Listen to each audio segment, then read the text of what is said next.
Beneath the azure canvas of the Australian sky lies Mallacoota's shore where seabirds cry.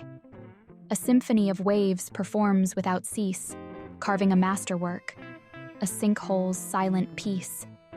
In whispers, the ocean speaks to the rugged land, its breath shaping cliffs with a sculptor's hand.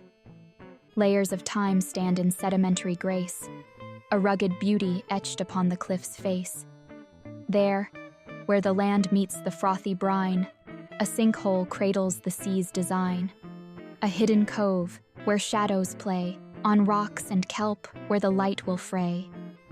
Inside this chasm, the world's heart beats, with each wave's crash and retreat.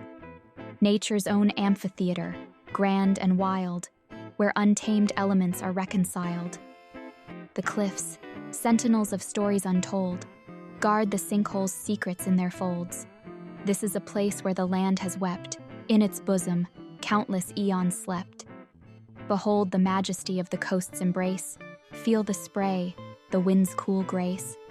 Here, the earth whispers of its oldest tale, of wind and wave and wonder, where the mundane pales,